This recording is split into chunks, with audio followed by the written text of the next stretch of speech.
Welcome back, everyone. Now, real quick, if you haven't checked out our previous explainer, you might want to pause and do that first. The link is right down in the description. All right, let's dive right in. Today, we're bridging Western psychology with Eastern philosophy to uncover the ultimate Japanese secret to a meaningful life. We're going to explore how discovering your purpose isn't just some, fluffy, feel-good concept. It's absolutely crucial. It's the actual existential fuel that can help you live a longer, happier, and just a much more resilient life. So, here's our roadmap for today.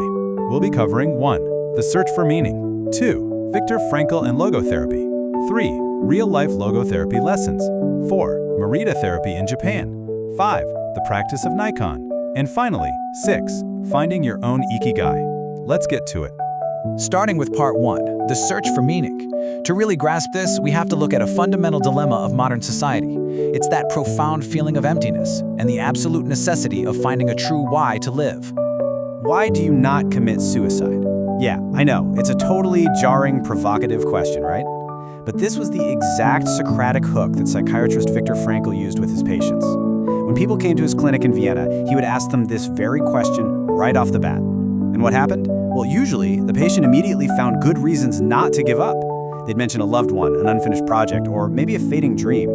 This question forced them to confront their reasons for living, inspiring them to carry on.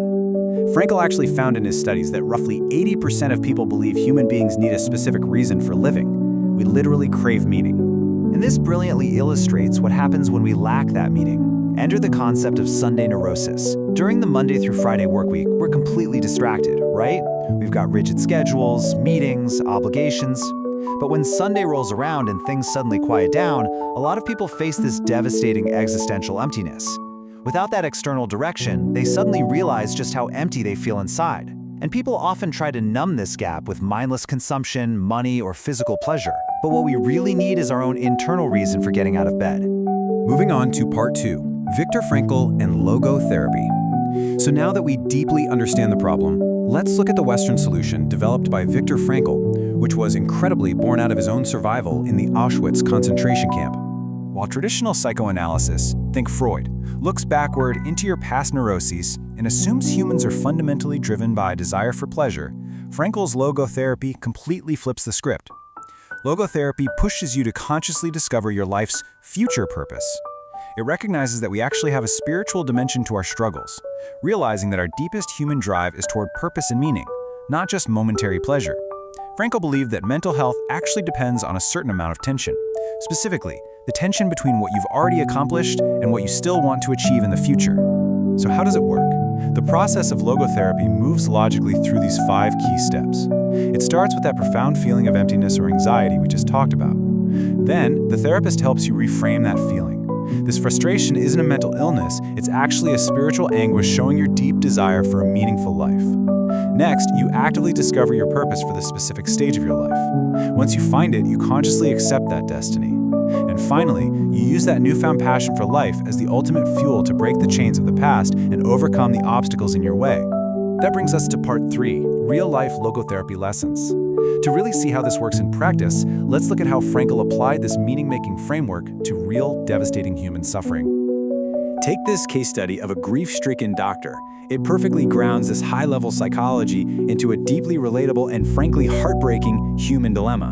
An elderly doctor came to Frankl, completely paralyzed by depression for 2 entire years after his beloved wife passed away. Now, Frankl didn't offer standard medical advice or try to analyze the man's childhood.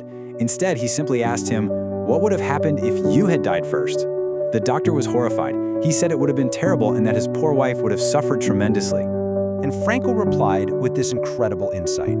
He told him, you see, doctor, you have spared her all that suffering, but the price you have to pay for this is to survive and mourn her.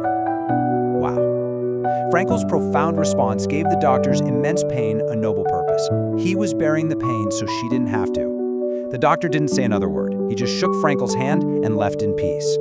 This beautifully shows how suffering ceases to be suffering the exact moment it finds a meaning. We see this exact same power in the case of a suicidal mother. She had tragically lost one son and was only stopped from taking her own life by her other son, who was paralyzed. Frankl had her vividly imagine looking back at her life from her deathbed. By doing this mental projection, stepping out of the immediate pain and looking at the whole picture, she suddenly saw that her life wasn't a failure at all. She had given her paralyzed son a full, deeply cared-for life. By projecting to the end, Frankl helped her realize the profound, undeniable meaning she already possessed. All right, part 4, Morita therapy in Japan. Now, the arc of our explainer is going to shift from the Western why to the Eastern how, focusing on Shoma Morita's fascinating action-oriented therapy. Morita, who was a Zen Buddhist as well as a psychotherapist, used the fable of the tied donkey beautifully. Think about it.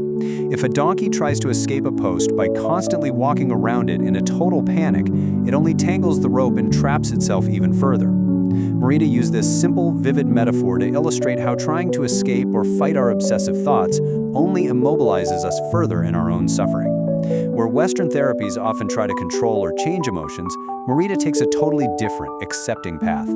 So the core of Morita therapy really comes down to a few essential principles. First up, accept your feelings without trying to control them. Observe your emotions like the weather. I mean, you can't control the weather, right? You can only welcome it. Morita actually loved the quote, "Hello, solitude. How are you today?" Second, don't focus on eliminating your symptoms. Focus entirely on your present actions. Ask yourself, what do we need to be doing right now? And third, discover your life's purpose, so your daily, grounded actions actually have a clear direction. Morita created a highly structured 15 to 21-day treatment to put this into practice. It takes a patient from a week of silent, stimulus-free isolation. We're talking no TV, no books, no talking, just lying down with your thoughts, all the way back to society. After that intense isolation comes light occupational therapy, things like writing in a diary or silent gardening. Then comes heavy occupational therapy, where Morita would literally take patients out to the mountains to chop wood. This physical exertion is absolutely vital. It forces you out of your anxious mind and grounds you in tangible, real-world action. Finally, the patient returns to social life, fully equipped with a renewed sense of purpose and a focus on action over anxiety. Which brings us to part 5, the practice of Naikan. Embedded right within Morita therapy is an intense introspective meditation called Naikan, and it requires a profound shift in personal responsibility. Let's pause for a second and reflect on 3 core questions. This is the absolute heart of Naikan meditation. When you're frustrated or angry with someone, you ask yourself, what have I received from this person? What have I given to this person? And what problems have I caused this person? Asking these 3 things radically shifts your perspective. They strip away our natural, super easy tendency to just blame others for our suffering. Instead, they motivate us to focus purely inward, on our own actions, our own debts, and our own responsibilities.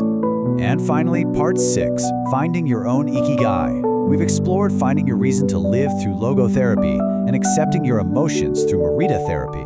Now we synthesize all of this into the ultimate Japanese concept of Ikigai. All of this builds into your unique Ikigai, which sits right at the intersection of 4 essential elements in your life. It's like a giant puzzle coming together. It's the perfect balance of what you love, your passion, what the world needs, your mission, what you can be paid for, your profession, and what you are genuinely good at, your vocation. When you align these 4 things, you find your existential fuel. It is the absolute core reason you get out of bed in the morning, the ultimate cure for that Sunday neurosis, and the true Japanese secret to a long, joyful, and deeply active life. So I want to leave you with this final provocative thought. What action will you take today to stop fighting your emotions and start living your purpose? Just remember, discovering your Ikigai isn't some overnight magical fix. It requires a patient, action-driven search. Embrace your feelings, focus on your actions, and step boldly toward the things that bring you meaning. Stay tuned for our next explainer, where we'll continue to unpack these incredible secrets to a long and happy life. Catch you next time.